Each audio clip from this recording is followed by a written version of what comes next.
Welcome to today's English listening session. Tonight, I want to tell you a story about a song.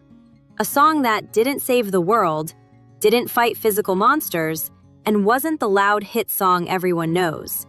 But it found someone who needed it, a man named Tom.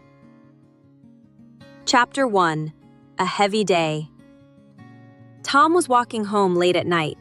The sky was dark, the streets were quiet, and his heart felt heavier than the bag he carried. Work had been exhausting. His mind was full of thoughts he didn't want to think, and even the air felt too heavy to breathe. He reached his apartment, opened the door, and the silence wrapped around him like a cold blanket. He sat on the floor, leaned his back against the wall, and closed his eyes. He didn't cry, he just didn't move. For a moment, he wished the world would pause just long enough for him to catch up. Chapter 2. The Playlist. When he finally looked up, he noticed a small package by the door.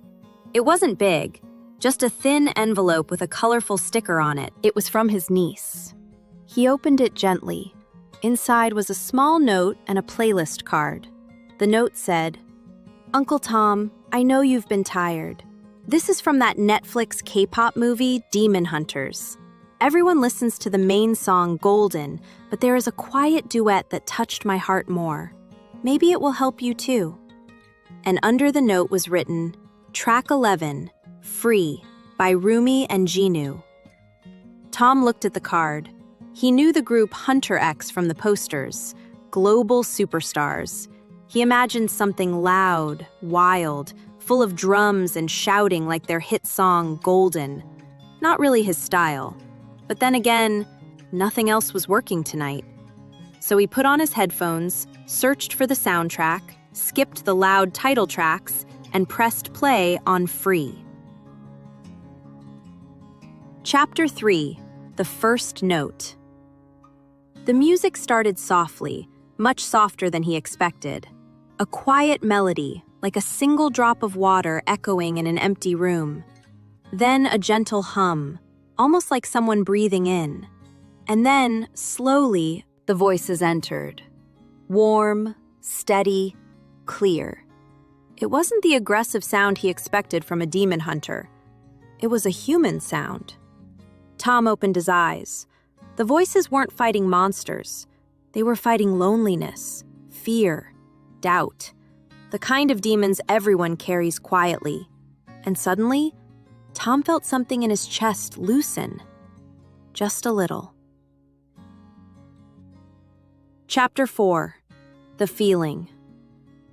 The song built up slowly. It didn't explode with noise. It rose, like a tide coming in. The feeling of the song wasn't about destruction. It was about standing up, even when your legs shake. About moving forward, even when the world feels too heavy. About remembering that courage often whispers instead of shouting. Tom listened to the song 3 times, maybe 4, maybe more. He wasn't counting anymore. He was breathing again. Chapter 5. The Memory. As the song played, a memory surfaced, one he hadn't thought about in years. When Tom was young, he used to hide under a blanket during thunderstorms. He was scared of the noise, the flashes of lightning, the shaking windows. His older sister would sit beside him and whisper, "It's okay. The storm is loud, but it can't hurt you." He remembered her voice. Soft, steady, clear. The same tone he heard in this song, Free. And suddenly, he realized why the music felt familiar. It wasn't just a pop song. It was the warmth inside the voices, the feeling of someone standing next to you in the dark. Chapter 6. The Bridge. When the bridge of the song came, the music shifted. It felt like walking through a tunnel and seeing light at the end. The rhythm strengthened but never rushed. The voices grew brighter but never shouted. Tom closed his eyes again.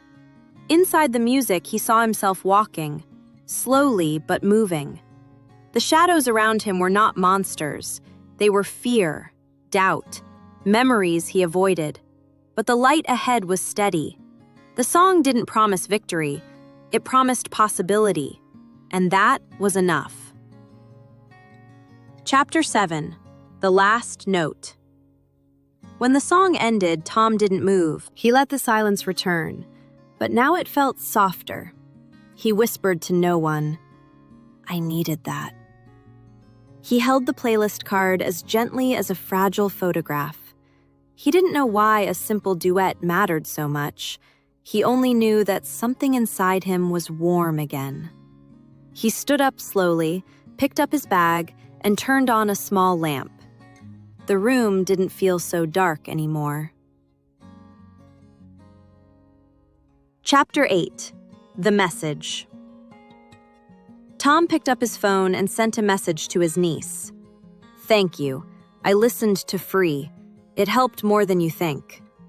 She replied almost instantly, "I knew it. Everyone has demons, Uncle Tom. You just need the right song to fight them." Tom smiled, a real smile, the kind that grows slowly and stays. And that night, before he fell asleep, Tom played the track one more time. Not to escape the world, but to face it. Not to erase his fear, but to walk with it. Because sometimes, a song doesn't have to be loud to save a piece of you. Sometimes, it only needs to whisper, "You're not alone." Thank you for listening. See you in the next story.